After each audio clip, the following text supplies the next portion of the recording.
Hi, I'm Brenda Waugh. I'm an attorney and a mediator here in the Shenandoah Valley in Virginia.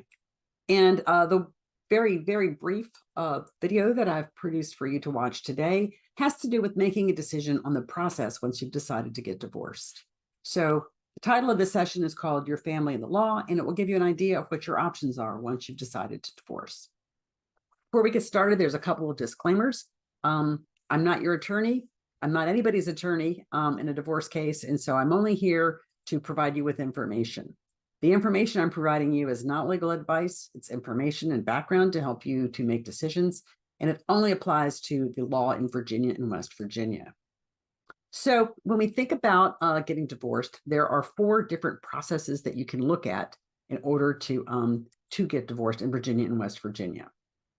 We're going to start by talking a little bit about mediation.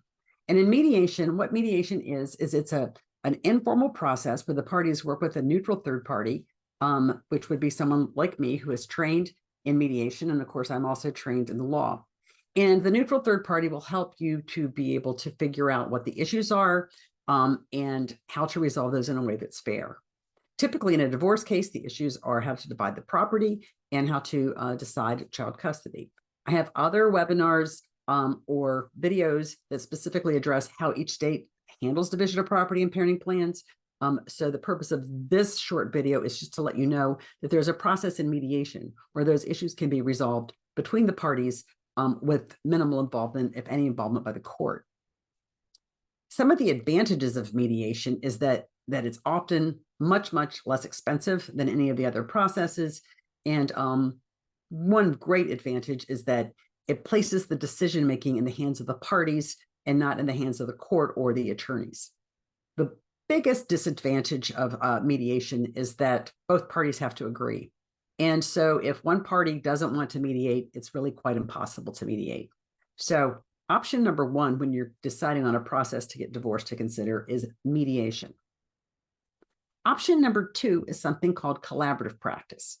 And in collaborative practice, what happens is each party hires an attorney, but the attorney has additional training than over and above what most lawyers have. The attorneys have graduated from law school. They know how to litigate cases, but they've also become members of the International Academy of Collaborative Professionals. And that means that they have training in how to resolve cases without using the courts. In the situation with a collaborative practice or collaborative divorce, sometimes you have other persons to help. You may have financial neutrals or conflict coaches or child specialists if you have a difficult case, or you may just have the 2 attorneys. The advantages in collaborative practice or collaborative divorce is that both parties still have an attorney, but yet it still tends to be less expensive than litigation, and the parties usually work things out. And of course, this helps to maintain healthy relationships between the parents. The disadvantage is just like mediation, both parties have to agree. If the parties don't both agree, you can't do it. The other big disadvantage is there can sometimes not be very many attorneys available to serve as your collaborative divorce attorneys. In West Virginia, for example, there are only 2 lawyers who are members of the International Academy of Collaborative Professionals.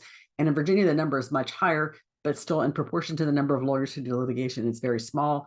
And there are very few lawyers in the Shenandoah Valley, northern Shenandoah Valley, doing collaborative practice.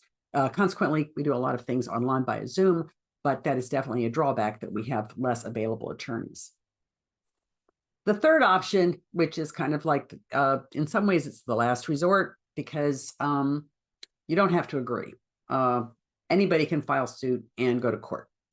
It does tend to be much, much more expensive. It tends to be more time-consuming. And it tends to be much more difficult emotionally for the parties, and it's very much more difficult emotionally for the children. So yeah, here you see the disadvantages. The big advantage is that you can always go to litigation.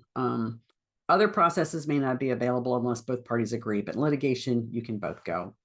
The disadvantage is that it tends to be the most expensive, and it often prolongs the case and is very difficult mental health-wise for everybody involved. A fourth process that I don't see too much of, but I want to bring it up in case it might apply in your area, is arbitration. In arbitration, the parties pretty much hire a third party to make a decision. The good thing about arbitration is it can be fast, and it can also be less expensive than litigation. The problem is that both parties have to agree to participate, and it still takes that decision-making away from the parties. Honestly, sometimes I rarely use arbitration, but sometimes it can be handy if the parties reach an agreement on all of their topics and then rely on an arbitrator just to make a narrow decision, such as like deciding spousal support or the value of a business or something of that nature. So those are the processes you have involved. If you would like more information or would like to schedule a free consultation, please go to my website at brendawall.com and you can schedule a free consultation right now and ask me any questions you'd like. You can also scan the QR code to get more information. Thank you. And I hope you have a wonderful day, and I look forward to speaking with you.